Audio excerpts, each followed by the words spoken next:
Dr. Greg Lyons has been a friend for many years, and Greg knows a little bit about missions, and he's been here to share with us this week, and it's been a joy to have him and ask him to come and speak to us now.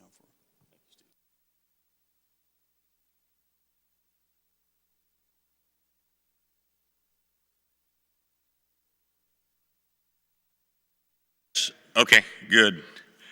My goodness, God bless you. I tell you what, and where's Matt? I tell you what, God bless you. I don't know about you. I've been a missionary 30 years. I have more hope this morning for the world than ever before because of these guys. I tell you what. You know, I had a little moment there. I remembered when I started out 30 years ago, okay? I had a little bit more hair, okay? A little less stomach, you know.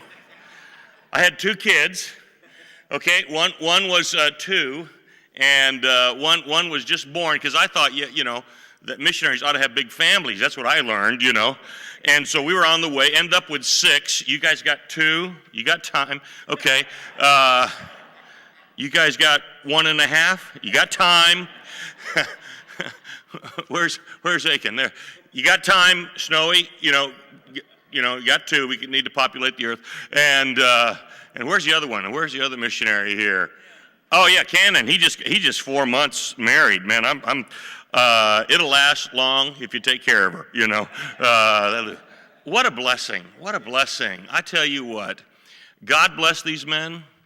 God bless this church. You do not know what it means to a missionary when you show up and you're loved on like Faith Baptist Church loves on a missionary. Isn't that right?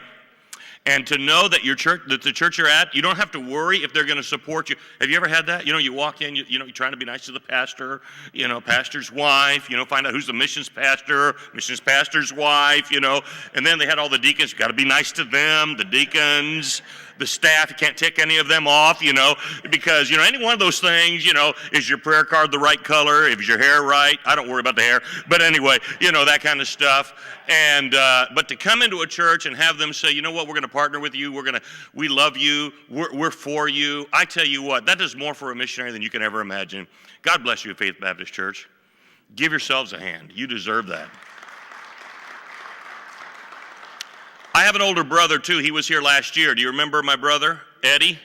You know, just like Matt was saying, you know, my brother, you know, had somewhat of a spiritual conversation with me several years ago.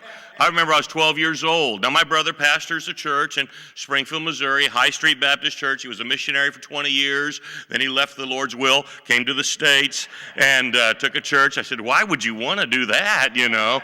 But it was his home church, and they called him, and he's done an incredible job. And I remember when I was 12 years old, my brother comes in the room. He's older than me, and he goes, you know, Greg, he said, I need to talk to you. I said, okay. He says, you know, have you noticed Dad's going bald? I said, yeah, I noticed that. He says, you know what that means? I said, I don't know. He says, it means one of us is going to go bald. And I said, okay. He says, I'm going to start praying that you be the one that will go bald. You know? And he's got blonde hair, lots of hair. It works. You know, I guess we know who prays well, you know? Now, I was personally praying for other things, the salvation of the world, you know. And he was worried about his hair. I don't know. We just check out who's spiritual or not there, you know. All right. I just want to go to one verse, and I want to tell you a story. 2 Corinthians 8 and verse 5. And you know this passage. Your pastor has preached on it. If you've been at Faith Baptist Church for any length of time, you've been brought to this verse. It's talking about how that the Church of Macedonia gave. And this, for me, this is the whole core of it in verse 5. And this they did, not as we hoped, but first gave their own selves to the Lord and unto us by the will of God. The core of missions and missions giving is not how much money you have in the bank. It's where your heart is.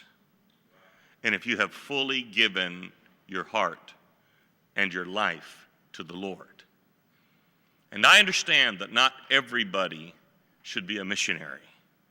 I know that it surely is not God's will that everybody, leave their home country and go to some place. It's just impractical with that. But I do believe everybody ought to be part of the missionary enterprise, and that we should be all in all the time. I was not supposed to be a missionary. My parents had 3 children, and I was the one that was going to be a businessman. I wanted to be the one that when my dad needed money, I could write the check for him. And I was going to come back. I started in business when I was in grade school, because I got for Christmas this little toy that you could cook some stuff that you put into a little pan, and it made little rubber plastic bugs. Okay.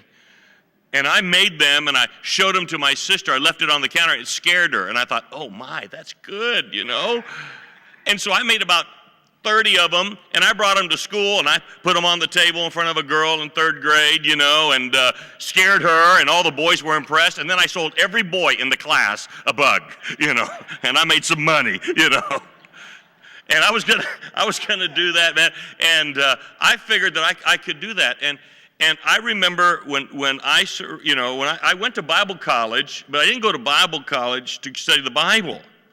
I went to Bible college to find a wife, I figured I didn't know any people in the States. I came off the mission field. I wanted to get married, wanted to marry a Christian girl. And I thought, where is the largest deposit of marriageable Christian women?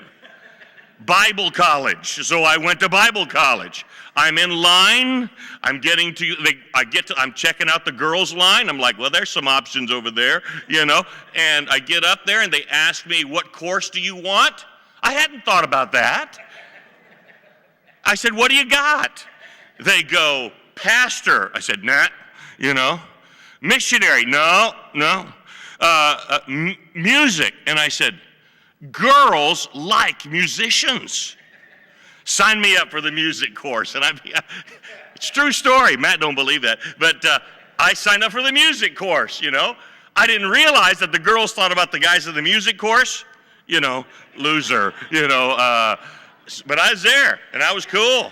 And I met Luann my first year in college, sat down beside her. Boy, she was gorgeous. And found out her name, manipulated everybody I could manipulate to get a date with her, beat out every guy I could beat out, And she said, you're going to be a missionary. Your parents are missionaries. I said, not on your life. I'm going to be a profession that begins with another M, not missionary, millionaire. I said, you stick with me, baby. You will be dripping in jewels. She believed me, okay? She signed up, and we went, Now, we're missionaries now. It's hot in the Philippines. She drips, but it's not in jewels, It's in sweat, And it was that we were in Colorado Springs. We were setting up our business. I was going to give Pier 1 a run for their money and be an import-export businessman. Wanted to live in Hong Kong and wanted to commute back to the States and that kind of stuff. And God got a hold of my heart on my son's first birthday, Luke. And I just had a conversation with God. Do you remember when you had that conversation with God? How many's ever had a conversation with God like that? And I began to tell him, Luke, about his great Christian heritage. And I began to tell him about how that his great-great-grandfather was a preacher, how that his great-grandfather was a Christian, how his grandfather was a great man. He was a missionary. He trained preachers and planted churches. And he was a great man. And I thought, what would Luke say to my grandson? Surely he would name him Greg Jr., And it was like fast forward in my mind. And I could hear the words, your great-great-great-grandfather was a preacher, and your great-grandfather was a missionary, a great man. Oh, and your grandpa made a lot of money. Now, that's not bad. I like people who make a lot of money, by the way, okay? Because the missions needs money, for that. But I knew in my heart that I was on the wrong path. And so I had that moment with God, and I said, God, I'm not running from you. I'm not a Jonah. I'm not, I didn't hate the mission field, didn't feel like left out of the world. I loved it. I said, God, I just need to know what you want me to do. I'm there. And then God began to speak to my heart. And he said, Greg, I've prepared you to do something. Now, I didn't know where he was going to take me. On that day, if you would have said that God would have blessed the way he blessed in our ministry, I would have laughed out loud. Because God doesn't unfold everything. He doesn't give you like advanced planning. He doesn't have like a 5-year plan that he tells you about or a 10-year plan that he tells you about. He tells you about right now. Do this. This is where I'm leading. Do this. And what's thrilling about me when I hear these guys' testimonies is because you're taking a chance on some young missionaries. In 30 years, they're going to come back, stand here, and they're going to tell you some incredible stories about Morocco, about Mongolia, about China, about Nepal. And your guys are going to say, we got in on the ground floor. Amen. True story. I was in a church just last year for the second time. The first time was 30 years ago. 30 years ago, I was in their church, and they had a conference like this. And they didn't take on any of the missionaries in the conference. And I was one of them. It was heartbreaking. But guys, we've been there. Have you been there in church? Yeah. And your heart breaks. I met the pastor a year and a half ago, and we talked, and he said, hey, would you come back to our church? And I said, I was there once. 30 years ago. He said, yeah, would you come back? I said, yeah, I'll come back. So I came back, and he got up before his congregation, and he said this. He said, folks, 30 years ago, Greg was here in our church, and we didn't take him on. 1 million young people have heard the gospel. We didn't have a part. And they missed out. You know what I love about Faith Baptist Church? You guys never miss out. You buy in early, and you buy in strong, and in 30 years from now, these guys are going to have less hair, a little bit more belly, more kids maybe, and I'm confident through their efforts and the multiplied effort. They may not even know how God used it, but there'll be millions of people that hear the gospel because of that. And because, yes, praise the Lord for that. It's going to happen. And it's simply because you folks have said, before we give our money, we're going to give ourselves. I have the privilege to walk with folks in the Philippines and in other countries of Asia and to hear their stories of what this verse means about how that they first gave themselves. So what does it mean to give yourself? Everybody will have their individual story about it.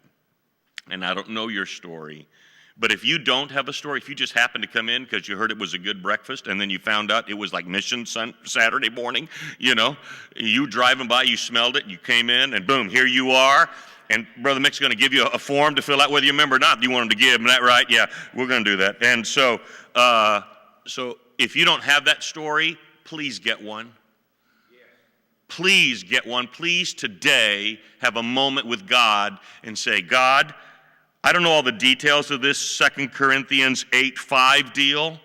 I don't know what it meant to them when it says they first gave their own selves, but God, I want to give myself. And just load me up with wherever you want to take me, whatever you want to do, and however you want to bless me.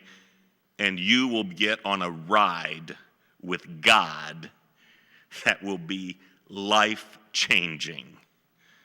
And you will see the hand of God in so many incredible ways, it will blow your mind. Somebody asked me one time, if you had the last 30 years to do over again, would you do it over again? Here's my answer. Absolutely. Every day of it. The ups, the downs, the good times, the trials, the difficulties, the times that Lou and I cried, the times that we emptied our savings account, which missionaries do, You know, you get to the point where you can't call a preacher anymore, and you need the money, and you don't have the time, and you know what? You have the conversation with your wife. By the way, wives, get ready, okay? You know, he's going to have it with you, and he's going to say, honey, we got to do this, and we don't have the money, and you just dump it all in.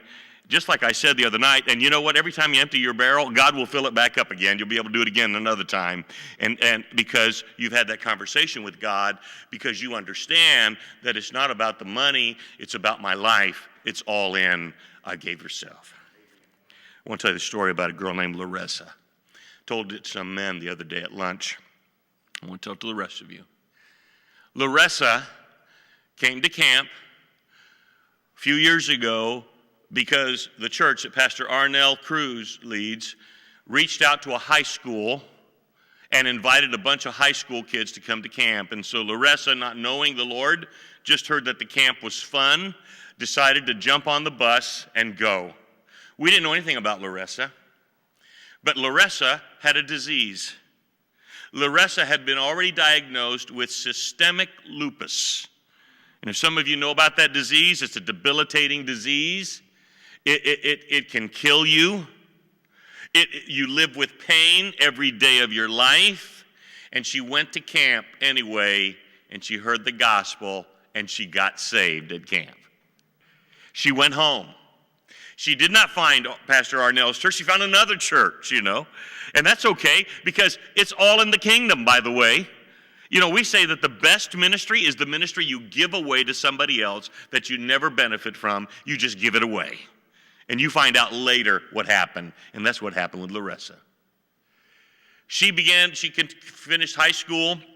And just before she finished high school, they went to the doctor, her and her mom, and they were talking to the doctor. And he said, yes, you still have this systemic lupus, and it's getting worse, and you're going to die.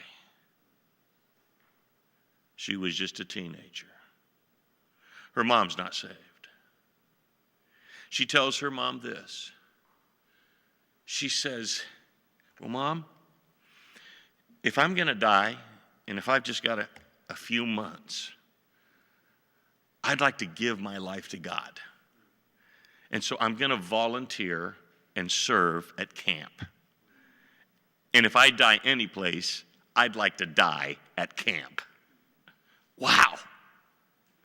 Again, we don't know this conversation's going on. So she volunteers to go to camp, and she shows up at camp.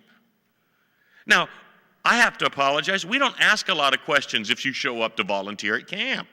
We figure you're here to work, and so we put her to work, you know, and didn't ask if she was sick. She found Pepsi, Pastor James's wife, and if you've been around, how many of you have been to camp? Some of you have been to camp, okay? You remember Pepsi? Pepsi's not a tall lady, but she's a powerful lady, you know. Even when Pepsi says, hey, Pastor Greg, I need to talk to you, I say, yes, ma'am.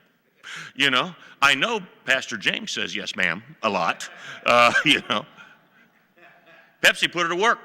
Put her to work in the production team. The production team at camp, you know, is the team that stands on the side of the platform and makes sure everything that happens on the stage happens exactly right. And they have a radio that's nearly welded to their ear, you know, a walkie-talkie. They're finding out how to do things, and they're moving around. And she was told by the doctor that she could only stand up for 15 minutes at a time. Well, we didn't know that, and she got assigned at the front of the camp, and she was standing up there for an hour and a half nonstop, and she made it. She got done, she went back to her room, and she just collapsed on the bed, slept all night, got up the next morning and did it all over again. She volunteered for 2 months without stop, serving the Lord, lived through the whole thing. She went back during the camp. She heard about the opportunity to go to Baptist Bible College Asia, and so she decides to sign up for that. She says, well, if I'm going to die, I'm going to die serving the Lord. Why? She first gave herself. And so she studies in Baptist Bible College Asia. About her second year of Baptist Bible College in Asia, she goes back to the doctor. The doctor says, well, I'm surprised you're still alive. And they do some more tests on her, and the doctor looks at the test and says, I don't know what happened, but your lupus has changed. It's gone. And you're good to go. And the doctor, who's an unbeliever, says, God must have done something. Praise the Lord for that. So what does Larissa do? She doesn't check out and say, finally, I'm here, I'm going to go do what I want. No. She finishes Bible college. She finishes the School of Missions, and she was planning to go to China, by the way, Canaan, but we redirected her. And because they had an opportunity at the Buddhist school, and Ben, I hope you buy Buddhist school. You buy, call me. We're gonna do something with you, okay? And she goes in to teach at the school there, and serves, raises her own money, by the way, and goes to Cambodia and serves for 3 months there, and reaches one of the teachers for the Lord simply because she first gave her own self. How does the gospel move forward? It moves forward primarily when people give their own self. Now, I'm going to make an assumption. I don't think I'm wrong. But I'm going to make an assumption that the folks that are here already give to missions. Isn't that right? They already give to missions. And so I'm blessed. But I know that because you have already given to missions, your faith has been stretched. And I know that maybe some of you are sitting here and you're thinking, I can't do anymore. And that's a great place to be in. Because when you get to the point that you can't do any more, God kicks in. Right. Amen. When you get to the point that you've given all you can, that is the point of faith. That is the point that God can miraculously do something. It is nothing for God to provide extra money for you to give to missions. In fact, He loves to do it. And He's waiting for us to get to what I call the bleeding edge. Not the cutting edge, the bleeding edge, where it's hurting. Because God will never fail. He didn't fail in the past. He didn't fail Larissa. He didn't fail the Macedonians. And He will not fail you.